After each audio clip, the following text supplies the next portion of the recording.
Hi there. Hey, so I finally come to speak and just to get comfortable in front of the camera. I've been needing to do this for a while. I just want this space to be a meditative space where you can look into my experience and see the Lord, perfuming the aroma of the Lord. When I was praying, I saw this vision of stillness. And as I'm speaking, there's a song in my head that just keeps going and says, be still and know, be still and know, be still and know. There's so much going on in this loud world, this noisy world full of distractions, manipulating us from being still and knowing that we have a God in heaven who nourishes us. And in this vision that I had, I was at my favorite park under the willow tree, just sat touching grass, looking up, and it was a beautiful picture. It reminded me of when it says that the Lord leads us in green pastures and beside still waters, and everywhere was green and verdant and full of life and just orchestrated by its design to be great. And that filled me so much, and it just reminded me that when I don't have peace or when I'm feeling the chaos of life, I can literally go into God's creation, into nature, and just look at Him and see Him, not in the trees, but I can see His design, and I can just seek Him for who He is, and see what He does, and see His creation, and be filled from what is above, instead of trying to seek it myself. And instead of striving for peace, I can just go to Him for it.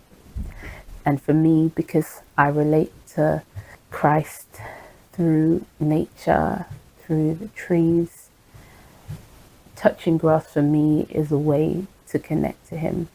And it reminds me of His great wisdom.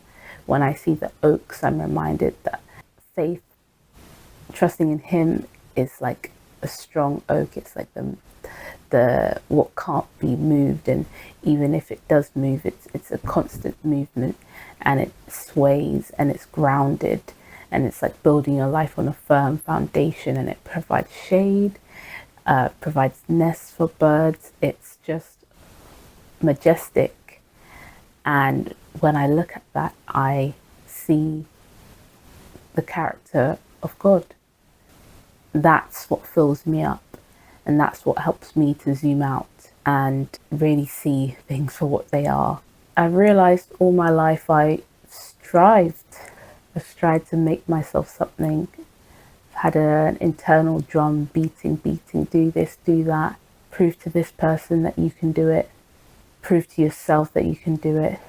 You can't rest yet. It has to be perfect, just right. Pressure makes you better. But all those things, although they brought results, not to say that they were graceful or loving or kind.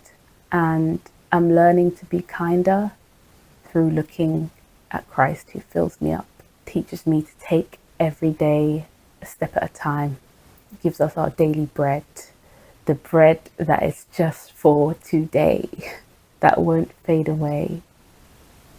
He asks us to ask of Him daily, to eat with Him, to commune with Him daily, so that He infuses us with His life and His love that transcends all and lives in us by His Holy Spirit. How wonderful. You breathe on me afresh.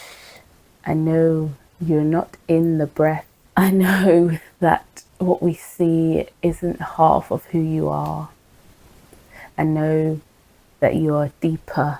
I know that you exist in your entirety in the unseen, because that is what doesn't fade away, not in the temporal, but in the eternal, a realm that we aren't so much focused on, or it's out of focus, not out of reach, but out of focus. There's something that happens in between where you tune us, you focus us to see you in the unseen, to look with unveiled faces at your glory. At your glory, we can behold you, knowing that you're not going to fade away, Jesus.